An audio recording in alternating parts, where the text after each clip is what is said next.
Olá, a graça e a paz de Jesus Cristo, nosso Senhor. Então nós vamos começar mais um estudo bíblico no capítulo 2 de Malaquias, dessa vez versículo 10 até o versículo 16. Temos estudado que Deus está descontente com o povo. Malaquias, o mensageiro do Senhor, vem trazer essa sentença, esse peso, essa mensagem de Deus para o povo. Não tem dado devido valor ao amor que Deus demonstra, que o povo não tem dado devido valor ao culto a Deus, tem tratado o culto a Deus com desleixo. Vem trazer essa mensagem que os líderes têm tratado o culto de forma relaxada, o ensino ao povo tem sido feito de forma errada, tem feito de forma incoerente, inconsequente, e o povo não tem aprendido como deveria aprender. Por culpa dos sacerdotes que têm feito errado, por culpa do próprio povo que tem buscado a Deus simplesmente para satisfazer rituais, cobiças, desejos do próprio coração. E agora no versículo 10 até o versículo 16, nós vamos continuar e perceber que a vida familiar influencia no culto a Deus. Então acompanhe comigo aí, na sua casa, na sua Bíblia, a leitura de Malaquias, capítulo 2, versículo 10 até versículo 16. Não temos todos o mesmo Pai? Não fomos todos criados pelo mesmo Deus? Por que será, então, que quebramos a aliança dos nossos antepassados, sendo infiéis uns com os outros? Judá tem sido infiel. Uma coisa repugnante foi cometida em Israel e em Jerusalém. Judá desonrou o santuário que o Senhor ama. Homens casaram-se com mulheres que adoram deuses estranhos. Que o Senhor lance fora das tendas de Jacó o homem que faz isso, seja ele quem for, mesmo que esteja trazendo ofertas ao Senhor dos Exércitos. Há outra coisa que vocês fazem: enchem de lágrimas o altar do Senhor, choram e gemem, porque ele já não dá atenção às suas ofertas, nem as aceita com prazer. E vocês ainda perguntam: por quê? É porque o Senhor é testemunha entre você e a mulher da sua mocidade, pois você não cumpriu a sua promessa de fidelidade, embora ela fosse a sua companheira, a mulher do seu acordo matrimonial. Não foi o Senhor que os fez um só? Em corpo e em espírito ele lhes pertence. E por que um só? Porque ele desejava uma descendência consagrada. Portanto, tenham cuidado, ninguém seja infiel à mulher da sua mocidade. Eu odeio o divórcio, diz o Senhor, o Deus de Israel, e também odeio o homem que se cobre de violência, como se cobre de roupas, diz o Senhor dos Exércitos. Por isso tenham bom senso, não sejam infiéis. Então nós vamos estudar aí versículo a versículo nesse momento, dando início no versículo 10.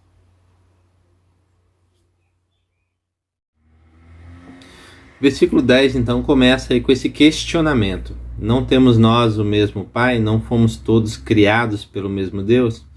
Então, dando a entender aí que a vida cristã, ela é direcionada por esse fato de que o homem, a mulher cristã, de que a humanidade foi criada por um Deus, de que existe um Deus.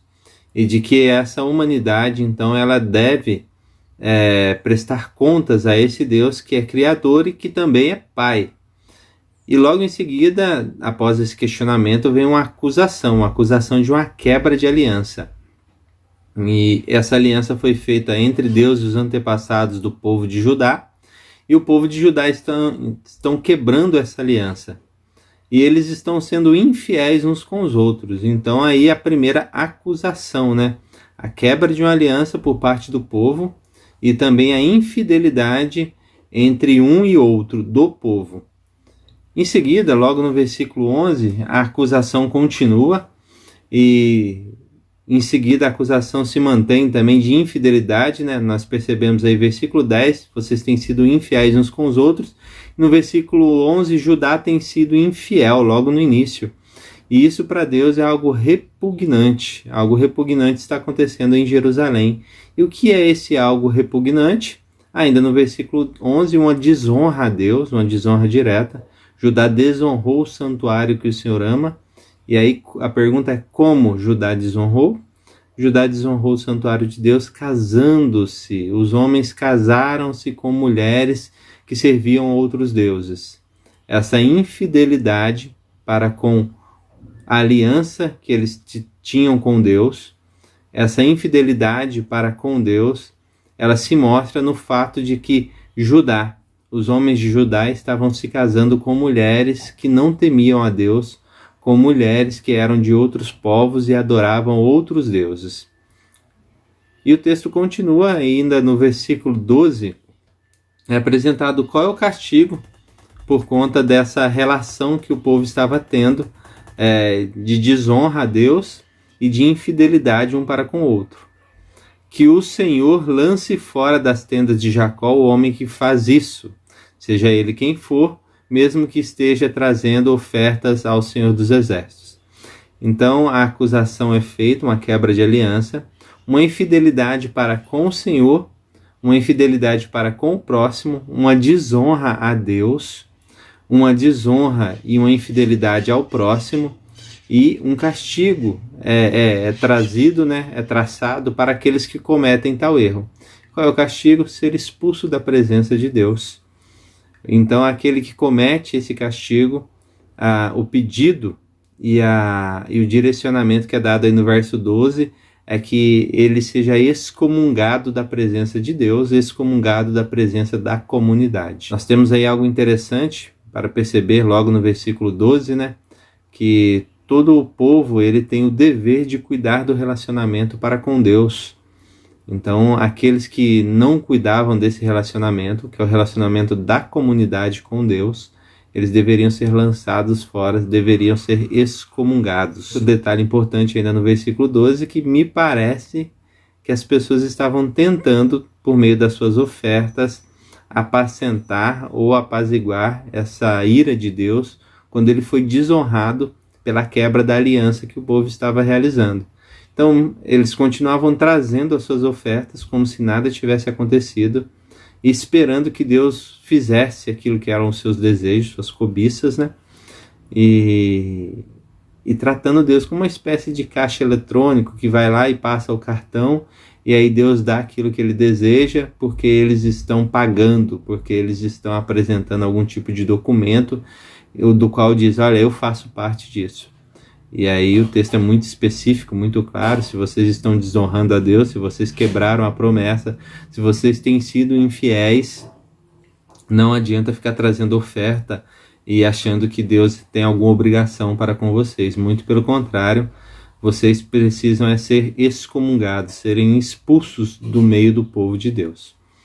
Versículo 13 vai dizer que esse castigo, ele alcançava os homens, as mulheres, e as consequências dos atos dos homens também fazia com que viesse a tristeza, viesse o choro.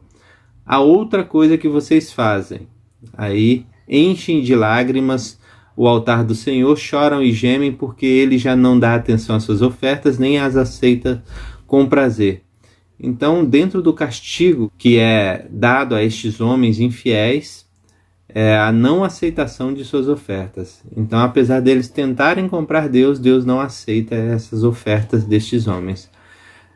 E isso nos traz aquela meditação, Não importa somente os fins, os meios também são importantes. A recepção dessas ofertas seria realizada se esses homens viessem contritos ao Senhor. Mas eles demonstravam pela vida deles, pelas ações deles, que eles não vinham nesse espírito de contrição, nesse espírito de arrependimento.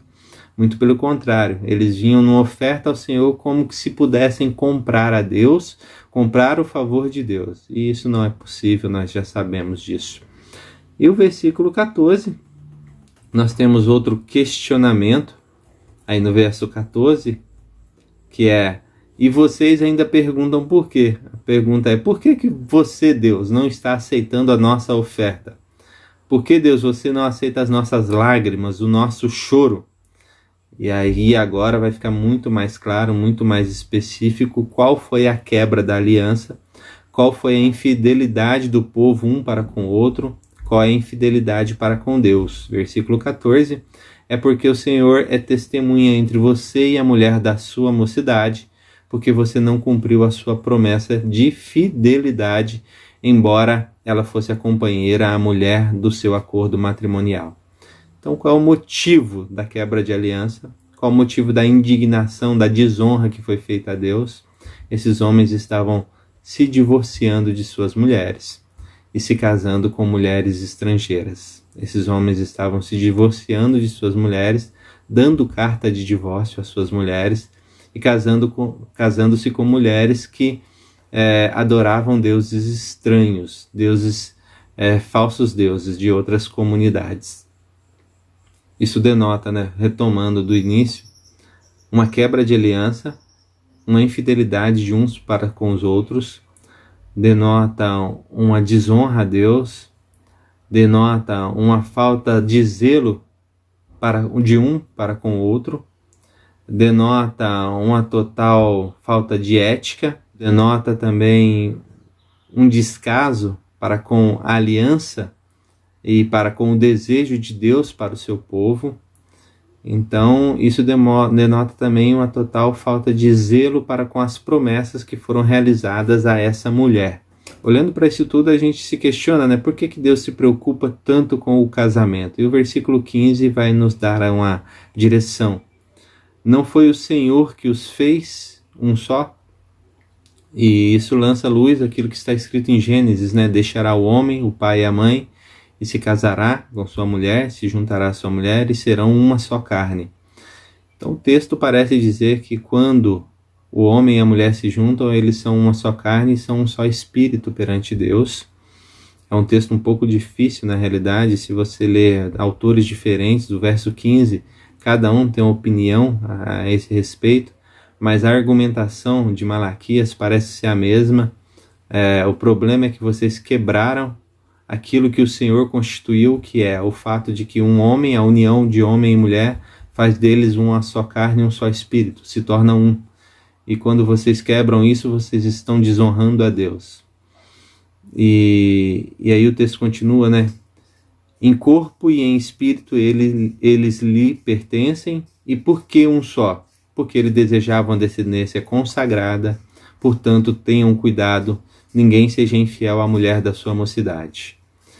Então o versículo 15, ele volta a dizer que eles esperam a descendência consagrada ao Senhor, é o desejo de Deus, e volta a exortar, ninguém seja fiel à mulher da sua mocidade. E o texto termina, 16, com uma palavra forte, uma palavra profunda de Deus, dizendo, eu odeio o divórcio.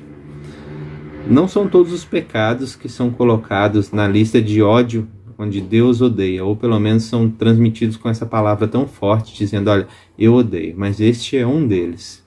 E Deus dizendo, eu odeio o divórcio, diz o Senhor, o Deus de Israel, o homem que se cobre de violência, e os homens se cobriam então dessa violência,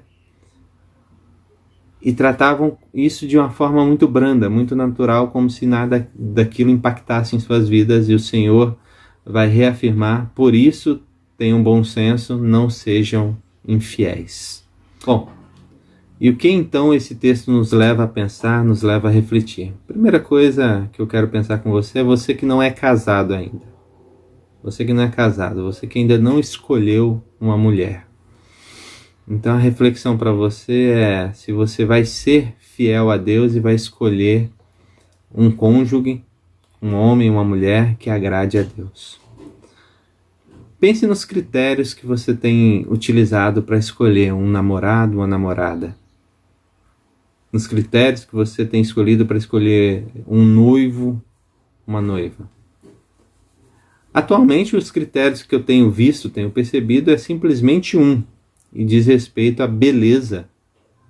Então se o homem é bonito, se a mulher é bonita, então este jovem, essa jovem acaba escolhendo o mais bonito ou a mais bonita. É um critério ruim, é um critério que o tempo vai provar que é um critério errado.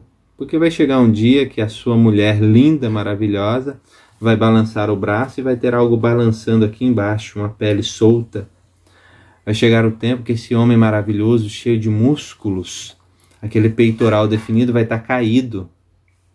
E a pele vai estar escorrendo, vai estar segura ali simplesmente pelos ossos. Vai chegar um tempo em que a idade, em que os acontecimentos da vida, gravidez, doenças, vão deformando o corpo de nós seres humanos. Isso acontece. De uma forma ou de outra, isso acontece. Não há como lutar contra o tempo. Os cabelos brancos chegam para todos. O corpo, o vigor, se perde com o tempo. Então essa beleza, com o passar do tempo, ela vai ficando para trás. E o que você vai fazer então quando essa beleza ficar para trás? Quando esse critério que você tem utilizado para escolher um homem, uma mulher que vai ficar com você o resto da vida, ele tivesse acabado. Você vai deixá-lo? Você vai fazer aquilo que Deus odeia? Vai realizar o divórcio? Então é um critério muito fraco, muito raso. Então o que eu aconselho a você? A pensar bem em caráter. Essa pessoa é uma pessoa que tem caráter? É uma pessoa honesta? É uma pessoa fiel aos seus princípios e conceitos? É uma pessoa fiel a Deus? É uma pessoa que adora a Deus, respeita a Deus, ama a Deus? Eu aconselho você a pensar em amor. É uma pessoa amorosa? É uma pessoa zelosa? É uma pessoa que busca a paz e não a guerra? É uma pessoa briguenta e violenta, que busca a guerra em todos os tempos? É um tempo oportuno, você está namorando, você está noivado. A pessoa que se irrita no trânsito e sai brigando com todo mundo, pode ser que um dia essa ira se volte contra você. A pessoa que briga com o pai, com a mãe, pode ser que um dia essa ira, essa violência se volte contra você. Essa falta de amor no coração, você vai fazer parte disso. Uma outra coisa, essa pessoa trabalha, é um homem trabalhador, é uma mulher trabalhadora. Essa pessoa quer crescer, essa pessoa quer ir adiante. Porque se ela tiver só a casca de beleza, mas não tiver vontade de trabalhar, aí você tem que pensar, primeiro você mulher, você está disposta a sustentar um homem que não quer trabalhar? Um vagabundo, um preguiçoso? Você, homem, você está disposto a, depois de um dia de trabalho, chegar uma mulher, talvez ela não precise trabalhar fora, mas chegar em casa e ver as tarefas do lar pronta, uma cama arrumada, uma louça lavada, um almoço, um jantar pronto? É bom pensar bem nisso antes do casamento. É bom pensar nisso tudo antes de você contrair o matrimônio, porque depois do matrimônio o que se espera é que seja para a vida toda. Esse é o desejo de Deus. Mas dentre todos esses detalhes, um é o mais importante. Esse homem, essa mulher é fiel a Deus? Servem a Jesus Cristo de inteireza de coração? Ou você está procurando algo do lado de fora, sarna para se coçar, que quando você for para a igreja e pegar o seu filho pela mão para levá-lo à igreja, o seu marido, a sua esposa vai ficar lá no sofá dizendo que não precisa ir, que não deve ir, porque você fez um casamento misto, um casamento errado, um casamento contrário à vontade de Deus, que já traz impasses e discussões para você antes do casamento ser realizado. Então a primeira reflexão é para você, solteiro. Pense bem, escolha com sabedoria, peça orientação do Senhor. E lembre-se de uma coisa, você não muda ninguém. Ah, depois que casar muda. Não, não muda. Não muda, não é assim que funciona. Ele bate em você agora, ele te ofende agora, ele não serve a Deus agora. Não crie falsas expectativas achando que ele vai mudar. Ela não gosta de trabalhar agora.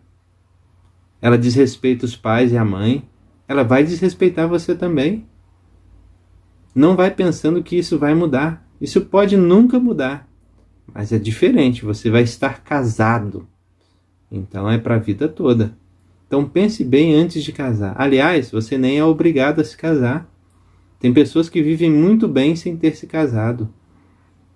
Buscam outros sonhos, se realizam com outras coisas na sua vida profissional, na sua criatividade, no desempenho dos seus dons. Elas não ficam fornicando, elas não ficam atrás de prostituição, Elas vivem em paz com Deus e em paz também consigo, mesmo não tendo se casado. E glória a Deus pela vida dessas pessoas que são sábias, porque é muito melhor a pessoa se manter solteira do que fazer um mau casamento. Então tome cuidado, para que você não desonre a Deus escolhendo mal, escolhendo alguém que não sirva a Deus. E alguém que certamente vai lhe trazer dor e sofrimento. Segunda reflexão que eu quero trazer, com base nesse texto, é para aqueles que já são casados. Será que você tem sido fiel aos seus votos de casamento? Vamos começar pelo básico, aqueles votos que você fez lá diante do pastor no dia do seu casamento. Amar, respeitar, cuidar, na saúde, na doença, na alegria e na tristeza. Você tem amado, cuidado e respeitado a sua esposa, o seu marido? Ou você trata melhor os de fora do que os de dentro da sua casa? Certo sábio disse uma vez que se as pessoas tratassem o seu marido ou a sua esposa da mesma maneira que se trata os de fora, o casamento seria uma maravilha. Porque os de fora, ela usa máscaras e respeita e trata com zelo e carinho, mas os de dentro de casa trata mal, trata à base de coices e pontapés, com desrespeito e palavrões. Que triste é ver isso, que triste é saber que isso existe. Muitos homens e mulheres tratam muito bem as pessoas de fora. São hipócritas, criam um papel, uma máscara com os de fora, mas os de dentro de sua casa tratam mal. Xingam, batem, violentam, tratam tremendamente mal. Não são fiéis à aliança que fizeram diante do Senhor. Pecam contra Deus e pecam contra o próximo. São infiéis. Então, você tem sido fiel à aliança que você fez diante de Deus?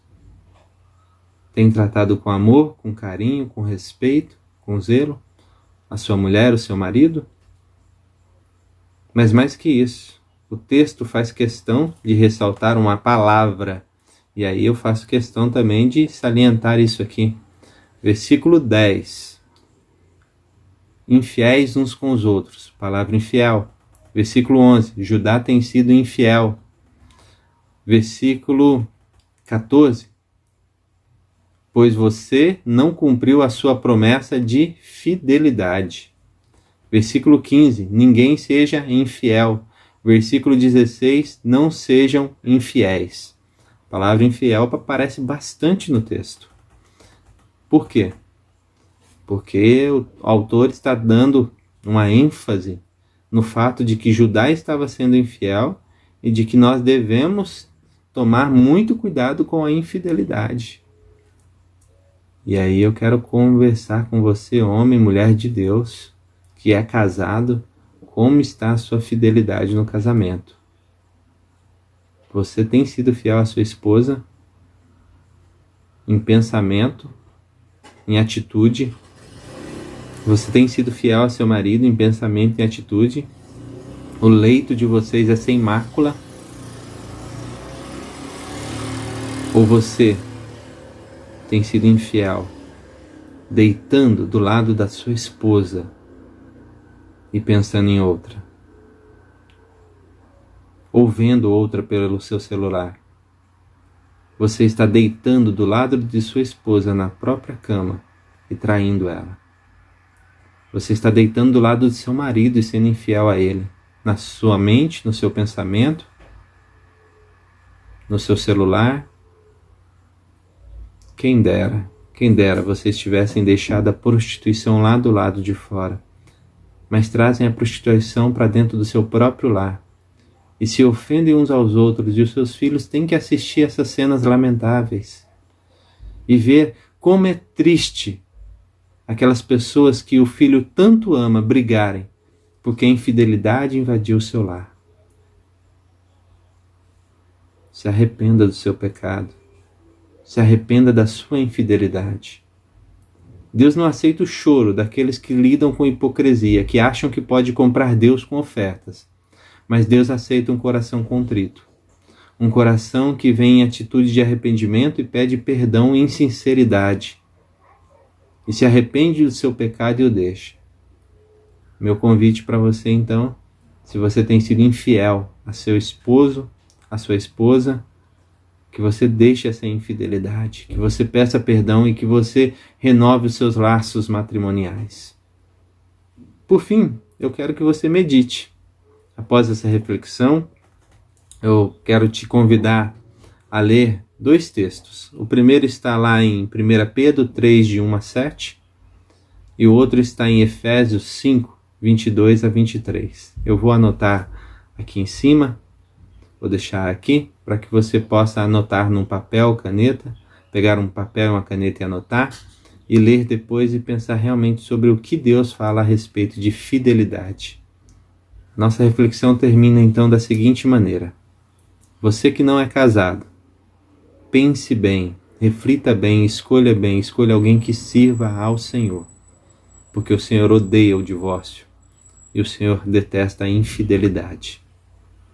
Você que é casado, se você tem sido infiel, volte atrás. Há espaço para perdão, há espaço para reconciliação, mas é necessária a mudança de comportamento. Não dá para você ficar dizendo, eu vou mudar, mas não larga a cachaça. Eu vou mudar, mas continua agindo com violência dentro de casa. Isso não é mudança, isso é hipocrisia. Você precisa mudar. Você, mulher, não há espaço para restauração se você continuar traindo o seu marido. Você precisa mudar. Peça perdão a Deus, mude o seu comportamento. Zele pela vida do seu marido, zele pela vida de seus filhos. Porque Deus espera que vocês ajam com responsabilidade e constituam uma família que glorifique o nome dele. Não adianta vocês continuarem com as suas ofertas nas sextas-feiras santas, na semana de Ramos, no domingo de Ramos, mas continuar tratando um ao outro dentro de seus lares com tanta violência e com tanta maldade. Reflita sobre isso, leve a sério a palavra do Senhor e que Deus os abençoe nesse dia tão especial. Deus vos guarde pelo seu poder, protegidos e velados, desfrutando seus cuidados. Deus vos guarde pelo seu poder, pelo seu poder e no seu amor, até nos encontrarmos com Jesus. Pelo seu poder e no seu amor. Ó, que Deus vos guarde em sua luz.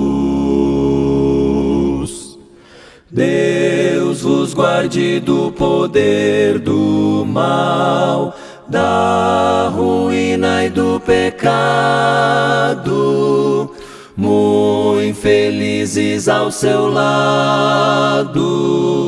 Deus vos guarde do poder do mal. Pelo seu poder e no seu amor, até nos encontrarmos com Jesus. Pelo seu poder e no seu amor. Ó, que Deus vos guarde em sua luz. Deus vos guarde para o seu louvor, seu serviço tão glorioso, viver muito vitorioso. Deus vos guarde para o seu louvor. Pelo seu poder e no seu amor, até nos encontrarmos com Jesus. Pelo seu poder e no seu amor. Ó, que Deus os guarde em sua